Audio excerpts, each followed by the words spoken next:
As expected, President Donald Trump has announced that the time and place for his meeting with the North Korean counterpart, Kim Jong-un, is set. However, he has kept the world guessing about the when and where, at least for now. Trump also said that the withdrawal of U.S. troops from South Korea was not on the table. Meanwhile, in further signs of improving ties, both the Koreas, the North and the South, have agreed to be on the same time zone. That's the big story we're breaking right now. On Today Tonight, North Korea will move its clock 30 minutes forward to unify with the South Korea's time zone starting this Saturday. This comes as a conciliatory gesture after last week's Inter-Korean summit. The two countries on the divided peninsula have had different time zones since 2015, when the North suddenly changed its standard time to 30 minutes behind the South.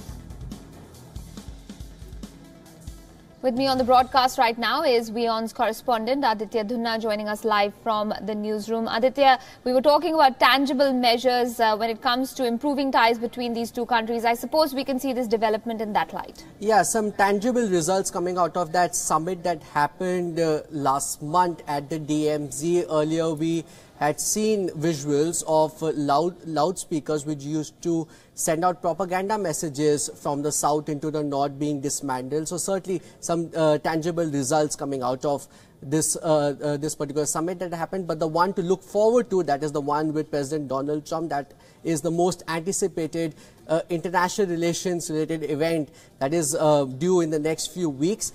Earlier, Donald Trump had even mentioned that the DMZ would be an excellent place to meet the North Korean leader. He, in fact, had also taken the name of Singapore. These are the two top choices that right now that the Trump administration is actively considering.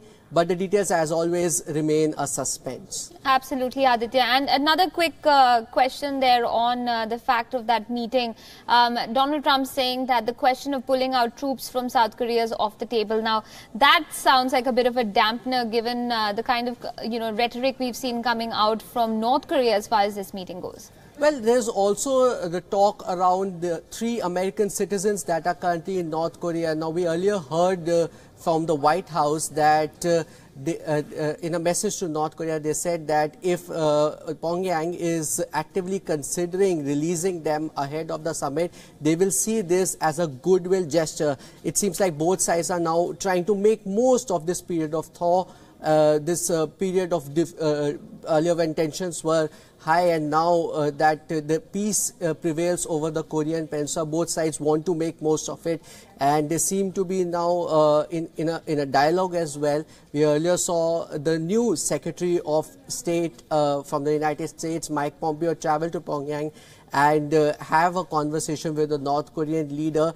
They will obviously be engaged in a conversation with the South Koreans as well. Remember, the South Korean leader is perhaps the only head of state as of today who has met the North Korean leader Kim Jong-un face to face, and obviously they would like to know as much as they can before they send the US president before him.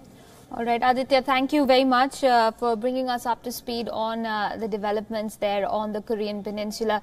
We'll, of course, keep track of that story and much more.